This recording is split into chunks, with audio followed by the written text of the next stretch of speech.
Coming up, it's our nation's greatest shame. They could do what they wanted with you. For 40 years, what happened to these Aussie teenage girls was kept secret. The demoralising and brutal treatment they got here very nearly destroyed them. Now, the victims are breaking their Well, silence should be made responsible. to bravely return to the house, scarred them for life. That's next on 60 Minutes. Welcome back to 60 Minutes. They screamed, but no one heard them. Vulnerable girls neglected, beaten and abused by men who were supposed to be caring for them. Parramatta Girls' Home in Western Sydney was run like a prison camp for teenagers who were rounded up and judged by authorities to be in moral danger. But whatever those dangers may have been, there's no doubting the terror and torment that was in store for some girls inside this government institution. For more than 4 decades, the victims of that systemic abuse have kept their silence, cowered by fear and shame. Until earlier this year, when these and other shocking allegations came to light in the Royal Commission into institutional responses to child sexual abuse. Now, those vulnerable young girls are strong women, intent on bringing their abusers to justice. And a warning, some viewers may find some of the material distressing.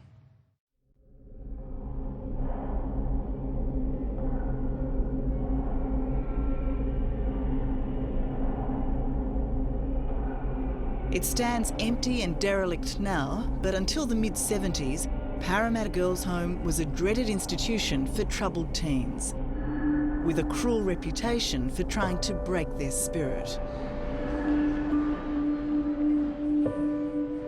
Tonight, former inmates and friends, Jenny Ahrens and Wendy Clark, reunite for the first time in 40 years. To speak out against their captors about the trauma they endured at Parramatta Girls' Home. Oh, you're great. Oh, wow. 43 years. Yeah, it's been a long time. Oh, it has. They were our carers. They were meant to protect us. But instead, they send you into a place where you're locked in with them and you can't get away.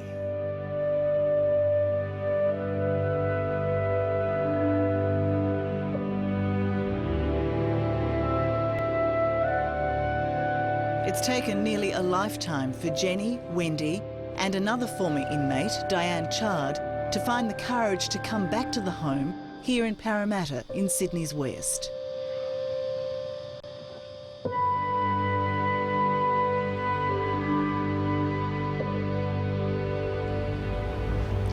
All over. I don't want any more dreams or waking up feeling stuck. Jenny was 17 when sent here. Diane was only 15.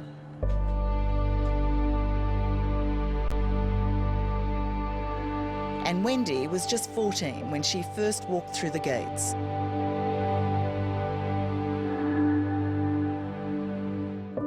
Today, she's that child again as she returns after 4 decades.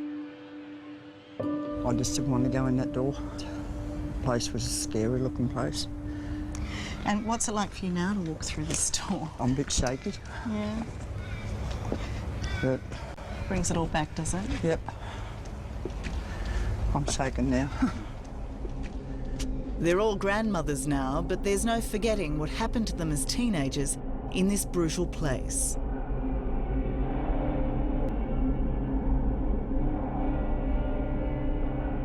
You can't leave what's in your mind. It will not go. It'll be with me to the day I die.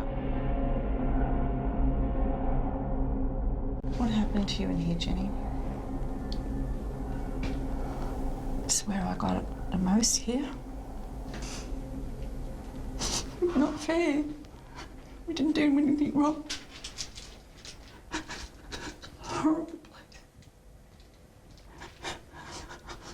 It's just awful. I'm sorry. It's okay. It's okay. You all right? Yeah. Oh, I feel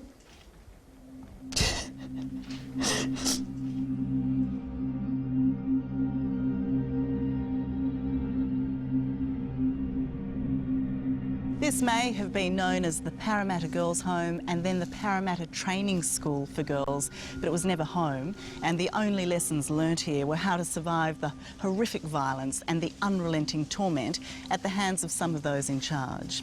In the life of this place, 30,000 girls, some as young as 13, were sent here by authorities. They were orphans, state wards, some were runaways, others victims of abuse and neglect. Whatever their troubles, they were ordered here for their own protection. Instead, the demoralising and brutal treatment they got here very nearly destroyed them. It certainly scarred many of them for life.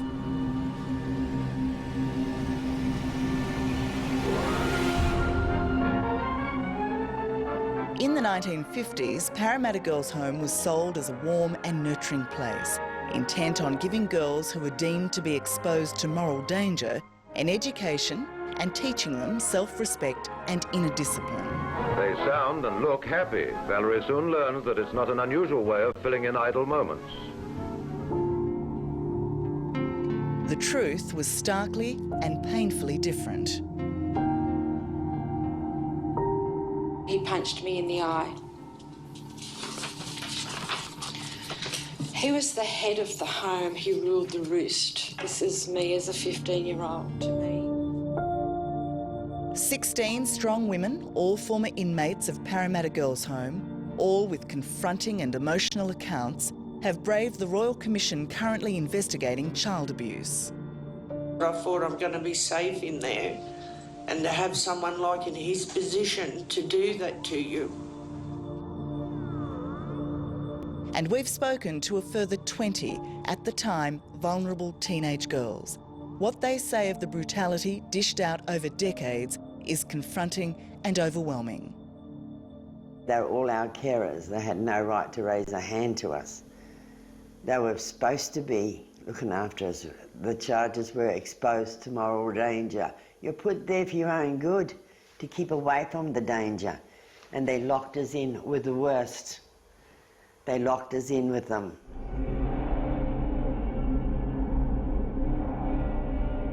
Diane Chard was sent here in the mid-60s.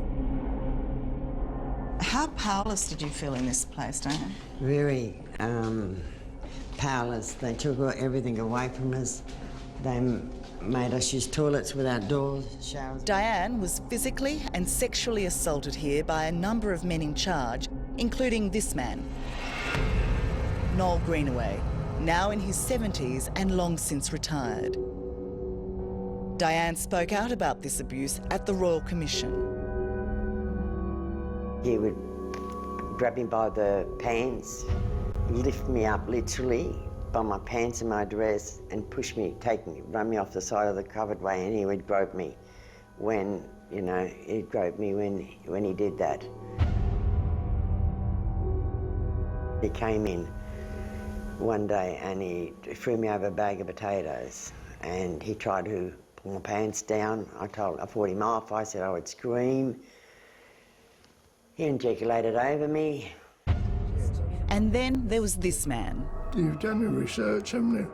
Former Superintendent Percy Mayhew is now dead, as is his deputy Gordon Guildford, but they will both be remembered as violent men.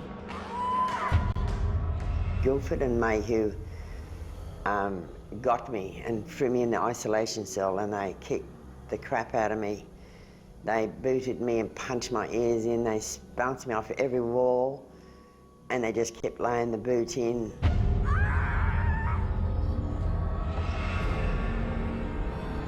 Guildford smashed my ears in, they burst my drums, and I passed out, weed myself. They left, and then Mayhew came back in. Percy Mayhew came back in and raped me. Did you think you'd make it out of there? Really, no. I thought I was going to die that night. For somebody of your age and your life experience, what was the impact of those attacks on you? I was nothing. I was nothing. I had no say. I was just... that I knew I had no control over nothing. Nothing. They could do what they wanted with you. Coming up. Oh my God. The years go by. And he was cruel. Cruel. And nothing changes. He just knew he could get away with it. But now the Parramatta girls fight back. We've got to get justice. That's next on 60 Minutes. Can they cross their homemade bridge over the River Kwai? Wings new Top Gear Burma Special, Thursday 7:30. We have Australia's largest range of tyre brands and sizes, starting from just $59. Find a cheaper identical tyre locally stocked and we'll beat it. This Bridgestone for small and medium cars, great value at only $99. The new exclusive RJR Saver Wheel starting at an incredibly low $99. See our catalogue or website for our red hot deals. At Bob Jane T-Marts, we'll look after you. Discover the heart of America, Canada and Alaska with Evergreen Tours. Early bird offers are out now. Buy one airfare, get one free. Plus save an extra $500 per couple when you book with an Evergreen expert. Call 1300 Evergreen. Oh dear. Greg packed his swimming trunks instead of his basketball shorts. Oh, there's an offensive foul if ever I've seen one. That's what you need, Greg. When your place is all over the head, a Darefix will fix it. Remember when you first got your license? At Amy, we do. Nice car, mate!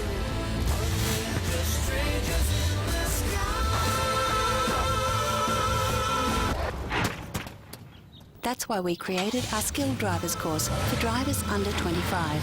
Free for your kids with our comprehensive car insurance. Whether you're the seasoned traveller or just starting out, Jayco Ballarat can help plan your next caravan adventure. From endless caravans to a great service centre with parts and accessories to match. Jayco Ballarat, National Country Dealer of the Year. For the times when missing isn't an option, and the times when it's too close to call. Don't let the team down. JCB Generators. For the times you need reliable backup. Need a printer expert? Come to the Printer Wizards. We have a huge range of new printers for the home or office at very competitive prices. Plus, we service and repair printers. So, for a new printer or a printer repair, who can save you money? The Printer Wizards can. Get relief from the symptoms of medically diagnosed irritable bowel syndrome such as pain, constipation, diarrhoea, gas and bloating with Ethical Nutrients IBS support. Break free from the symptoms of IBS. Available in the fridge at pharmacies and health food stores.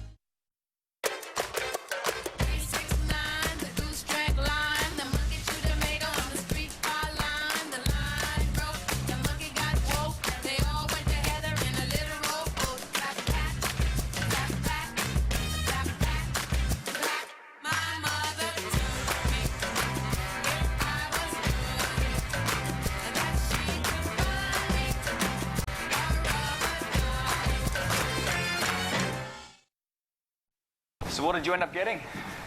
I bought a Jeep. You bought a Jeep? I bought a Jeep. You bought a... Yes, Michael. I bought a Jeep.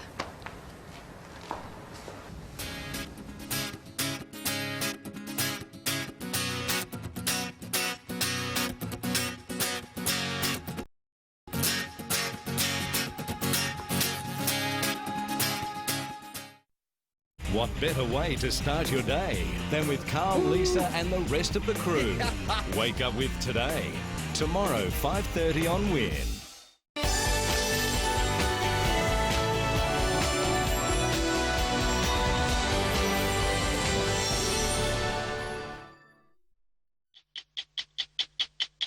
Welcome back to 60 Minutes and the shocking stories of abuse inside Parramatta Girls' Home.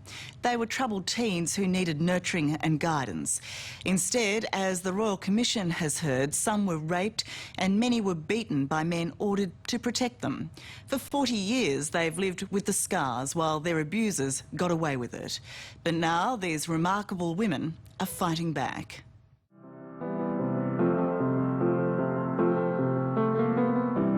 Imagine there's no heaven. It was 1972. And 17-year-old Jenny Ahrens was a child of the era, a high school dropout who was experimenting with dope and boys. She was also pregnant. I just got myself into trouble by, you know, heading to the beach far too often and not coming home when I was supposed to, and just being a rotten child, I suppose, is what perhaps they'd like to call it. But I did my best. You know, I thought everyone else was doing it. I never really looked at what I was doing to be wrong. Authorities judged otherwise, finding Jenny was a neglected child exposed to moral danger. She was sentenced to a year inside Parramatta Girls' Home, also known as Parramatta Training School for Girls. And so when you were told Parramatta Girls' Home, what did you think was in store for you? Oh, well, the name, I thought Parramatta's Training School. I thought, OK, we'll accept the resolution and maybe you'll get something positive out of it when when I come home. So it was like a school? I thought that's it. I did. I really believed it was something like that. But it's not what I found when I got there.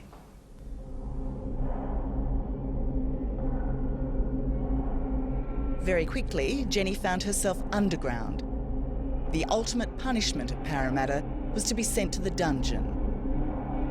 She would find herself here on many occasions. The smell is horrendous. Her crimes were so minor, she says, she can't remember them. It's horrendous. Oh my God. Still. But she'll never forget this man.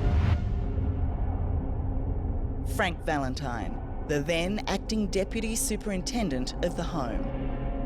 At 74, Frank Valentine may now be old and frail, but back then, when Jenny was just 17, he was a fit and frightening man. He was cruel. Cruel. Cruel. Horrible man, because he had no one. I didn't deserve what I got. I don't just understand why.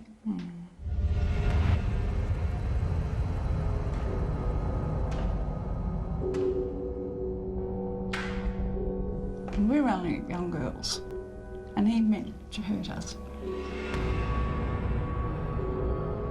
In this place, friendships were forged amid the suffering. For Jenny and Wendy Clark, there was a silent understanding. All of a sudden, she's gone. You know that she'd be locked up, but she'd come out. She'd have bruising on her. But she didn't tell you. Knew what happened.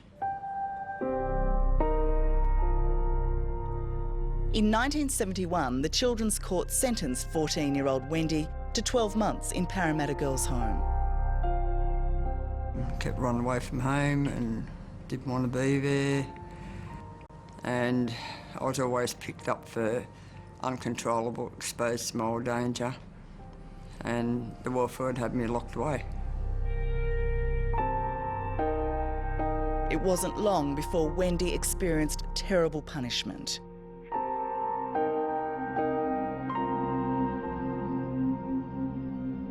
Do you feel like that 14-year-old again now? Yeah. I'm so scared. On top of the back-breaking discipline was the spirit-breaking dehumanisation.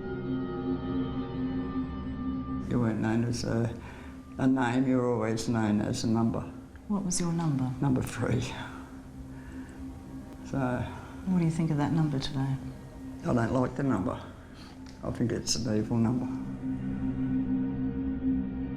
More distressing still was what Wendy suffered on many occasions here in this office.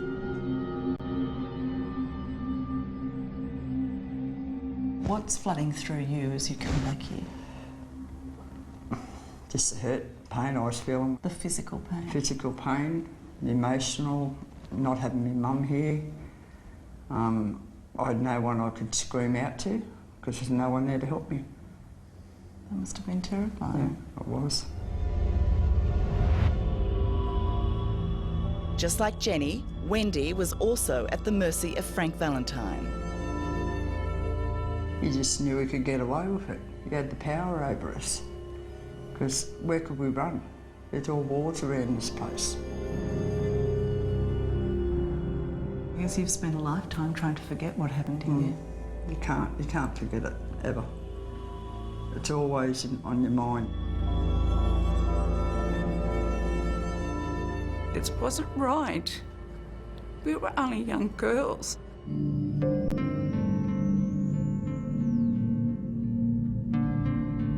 When Jenny returned home, having miscarried her baby, no one, including her parents, could have guessed what she'd endured in Parramatta. When I come home, Mum and Dad, they wanted... I slept with my mum and dad in a bed for a week. Mum and Dad didn't want to let me go. I think that said everything. That said everything.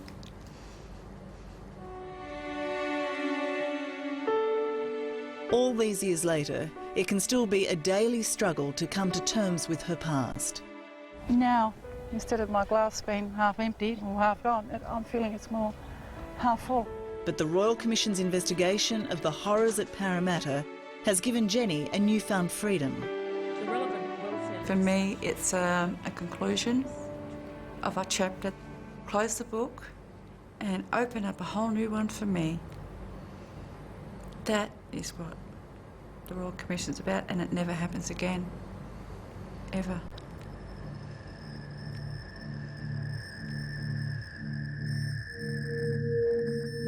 For a place that was meant to save young teenage girls, to educate and equip them for a better life, Parramatta is a school. In the classroom, Valerie learns to read books. the only real lessons were ones of survival. The years I should have been living, the years I should have been knowing and learning things, the years I should have been doing schooling and giving myself a future. But instead, they took the best years of my life away. They did not give it back to me, and I never can get it back. Happy birthday to you. Wendy Clark is due to give evidence to the Royal Commission in the coming months. Defiantly, Wendy refuses to be defined by her awful treatment. I'll prove them wrong. You know, like they've written down, I'm going to do this and I'm going to do that. I've turned out nothing like what they're saying. You've basically survived despite your treatment there, Yeah. not because of it. No, I've survived. You know, like, I'm happy with all my grandkids, I'm happy with my kids. Life's, you know, like, it's treated me good. And I know I'd never go back into that hellhole ever again. Frank Valentine and Noel Greenaway are just 2 of 8 men from Parramatta Girls' Home named at the Royal Commission. But they're the only 2 still alive. We approached both for an interview, but they declined. Both Valentine and Greenaway are now the subject of a New South Wales police investigation.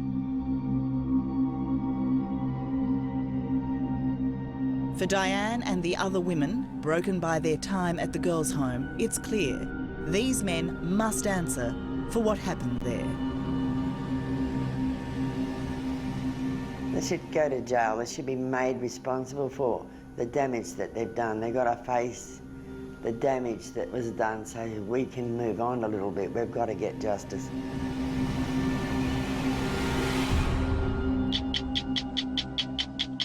And we'll keep you across any developments as they unfold.